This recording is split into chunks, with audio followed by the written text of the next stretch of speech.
सनातन धर्म रे वास्तुशास्त्र को विशेष गुरुत्व दिया जाइछि। वास्तुशास्त्रर नियम पालन करिबा द्वारा जीवनर समस्त प्रकारर दुख एवं कष्ट दूर हुए बोली विश्वास करा जाय। वास्तुशास्त्र अनुसार सकाळे उठिबा परे किछि कार्य निहाती करिबा उचित। एही उपाय करिबा द्वारा घरे सृष्टि होउतबा नकारात्मक शक्ति दूर हुए बोली विश्वास करा जाय। एहा सहित घरोई कलहर समस्यार समाधान मध्य हुए।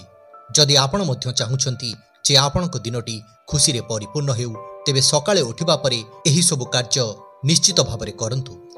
धार्मिक शास्त्र रे सकाळे उठिबा मात्रे हातर पापुली देखिबा शुभ बोली विवेचना करा जायछि। विश्वास करा जाय जे प्रतिदिन एही उपाय करिबा द्वारा दिनटी खुशी रे परिपूर्ण रहिथाय।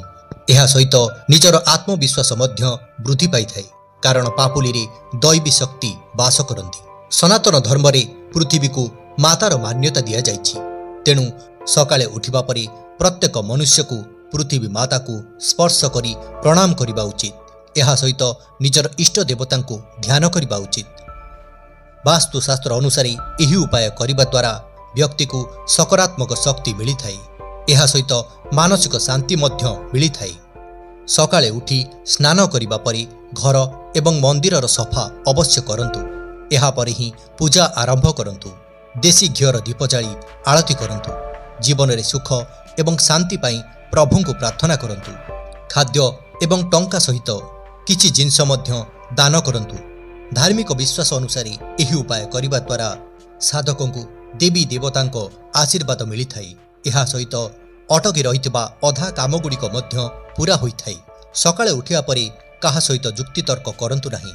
एहा सहित कलहटू दूरे रुहंतु एवं काहा विषय रे मध्य भूल चिंता करंतु नाही। एपरि भूल करिबा द्वारा व्यक्ति जीवन रे भल किंबा शुभ फलाफल पाए नाही बोली विश्वास करा जाय। एहा व्यतीत सकाळे उठिबा मात्रे अइंठा बासन देखिबारु पंचिबा उचित। तेणु राति रे अइंठा बासन छाड़िबा उचित नुहे। एही भूल करिबा द्वारा घरे नकारात्मक शक्तिर प्रवेश होइथाय। आशा करूछु आमर ई भिडियोटी आपण मानकु भल लागिथिबो। जदि भल लागिथाय तेबे आमर ई भिडियोटी को लाइक करिवे, निज बंधु मानक सहित शेयर करिवे एवं आम चैनल को सब्सक्राइब करिवे।